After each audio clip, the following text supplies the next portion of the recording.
We all understand that America's healthcare system, our situation with insurance, all of this has negative outcomes for the American people. And when we talk about it, we often talk about the big numbers of people who go into medical bankruptcy, people who can't get the care they need, people who go bankrupt as a result of all of that.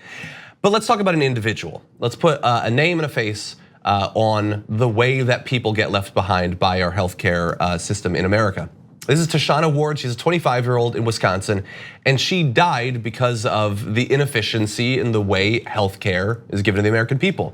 So she began to have chest pain and trouble breathing while she was working at L&M Links Child Care Center.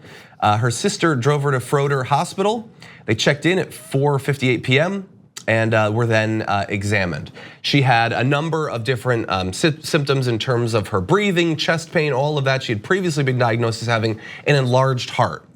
So if that's the situation, then this is obviously bad. You don't want chest pain when you previously have a condition with your heart. You need that to be dealt with immediately. But it wasn't. After the tests, Ward's family said she was asked to stay in the waiting room until staff could provide further medical attention. The medical examiner's report does not indicate what happened after the tests, but we do have some information from her and from her family.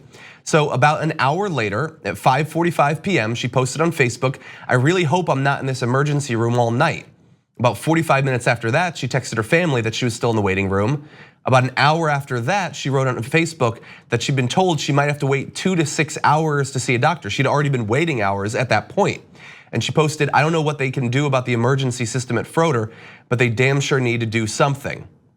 Well, at 8:39, another hour later, Froedtert staff called her cell phone and her sister picked up, according to the medical examiner's report. By that point, she had collapsed and was already in an ambulance on her way back to Froedtert. So what happened is she waited hour after hour after hour, was not going to be treated. She was so worried about the symptoms she was experiencing that she decided to leave and go to urgent care. But she didn't make it to the urgent care because it got even worse. And so she needed to be ambulanced back to the hospital.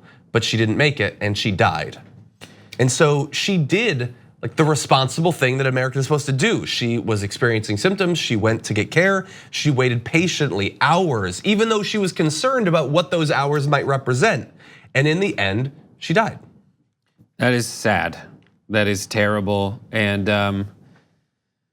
I mean, I don't know what conclusions to bring from this specific instance, but it makes me think of all the things that have happened surrounding emergency room care as a result of the system that we have in America. In America, we have a system where most of the people who need health care don't have it because it's tied to your job. And if you're struggling one way in America, you struggle always. And I mean always in terms of in every possible way, and you struggle forever.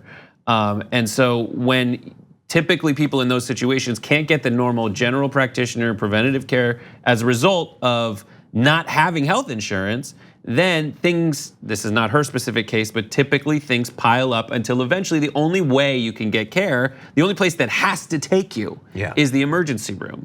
So typically, and there was a Medicare for All hearing a couple months back where a New York City emergency medical care doctor communicated this. He's like, A, it's way more expensive when this happens, and B, it clogs up the emergency room. Because the only place you can reliably go, and I've had HMO healthcare with the good healthcare that they do provide here at TYT, but I do the HMO because it's cheaper, and the HMO, those urgent care places, they're not all open to you. And through and the incentives for the insurance company, private insurance company, is not to be that transparent with you as to where you can get urgent health care.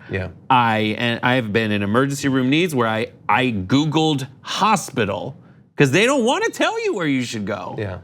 They don't have any incentive. They don't have every incentive to do that the way that they would under a different system. This is so tragic and so sad. It seems so unnecessary. Why do you tie this to the specific problems of the American healthcare system? Well, there's a few, I would say, systemic problems in our healthcare system that thankfully have gotten some coverage at least. So I know that it's like popular in the last few years to hate on John Oliver, even Dan, our producer, hates on him, but he did a great full show about emergency rooms and the issues with emergency rooms, but also there was one, I believe it was about pain and pain management.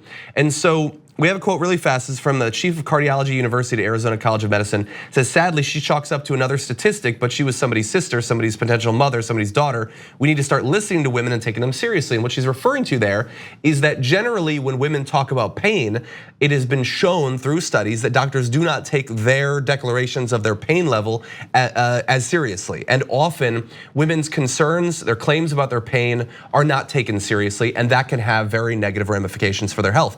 It is possible, and by the way, there's an amplifying effect based on race as well in this area.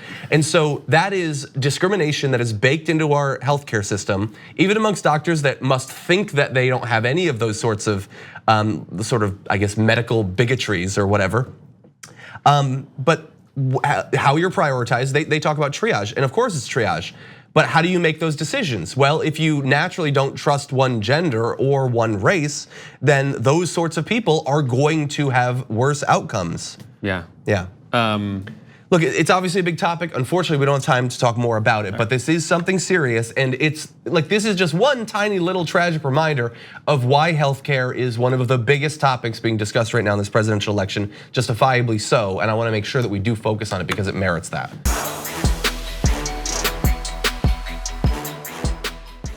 Check out the Damage Report podcast each day, wherever you get your podcasts, whether Pocket Casts or Stitcher or iTunes. You can join me as I give you the news and stories you want, with a range of co-hosts and interview guests jumping in on the fun each day. Again, that's the Damage Report, wherever you get your podcasts. And if you get them at iTunes, don't forget to rate and review. Sometimes I'll read them live on the show.